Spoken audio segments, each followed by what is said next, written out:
Līpusi svinīgo brīdi, kad akordeona mūzikai skanot tiek pārgriezti jauniešu centra atklāšanas lenta, sapulcējusies nevien Kandavas jaunā paudze, bet arī Grietnes Pulciņš vecākā gadagājuma ļaužu, kam šī jēga saistās ar bērnības atmiņām, kad šurp nākuši ar skolas somām plecos, tāpēc jo lielāks prieks, ka tā atkal nodota bērnu rīcībā.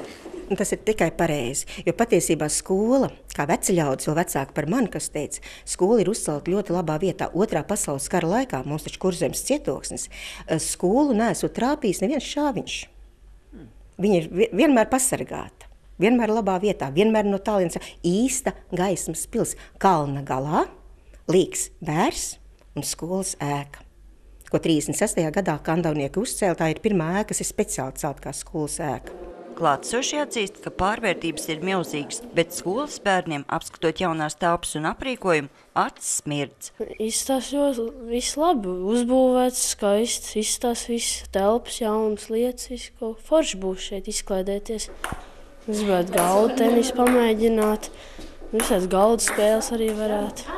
Katru dienu varēs jaunieši šeit nākt un atpūsties un pēc stundām un tā. Ko nozīmē atpūsties pēc stundām? Piemēram, spēlēt visu kaut kādas galda spēles un darboties aktīvi. Centrs Nagla. Cik sen tāds jau vispār ir un kāpēc tieši Nagla? Kur jūs to Naglu gribiet iedzīt? Jā, jauniešu centru mēs atklājām 12. jūlijā 2 gadus atpakaļ. Un centra nosaukums radās ļoti interesanti, ka mēs taisījām konkursu, bija dažādi varianti, bet Nagla, tāpēc, ka tā ir, viņi ir gan liederīga, gan asa, gan nejauka un tāda. Tāpēc mēs metām izaicinājumu tam vārdam, bet mēs esam ļoti priecīgi par to. Mums ir arī sava logo, un mēs esam ļoti stingri savā pārliecinā par savu Naglu. Ideja par vecās skolas atjaunošanu radusies pirms 2 gadiem, kad aktīvākie jaunieši apvienojušies, bet savas mājvietas nebija. Tas bija vairāk tāds kopīgs darbs. Mēs ar izglītības pārvaldi ļoti nopietni staigājām pa pilsētu un meklējām.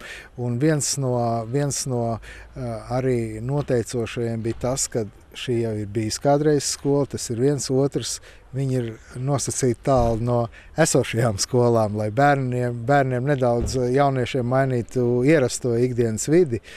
Jaunajā centrā, kurš izveidots ar Šveices finansiālo atbalstu, ir 13 telpas, kurās varēs nevien spēlēt spēles, darboties ar datoriem, bet arī svinēt svētkus un uzņemt viesus. Telpas mums ir diezgan daudz, bet tajā pašā laikā viņas ir sakārtotas, lai būtu visas iespējamās liederīga laika pavadīšanas atbilstoši. Mums ir tā kā brīvās atpūtas tur sportu, mums ir zāli, mums ir jauniešu hostelis, kur paliek jaunieši pa nakti. Ja viņi ir ciemojās pie mums, mums ir 3 konsultācijas telpas, ar datoriem aprīkots. Būtībā tās telpas nav tik daudz, vienkārši ir viss ļoti ērti, ļoti kompakti un ļoti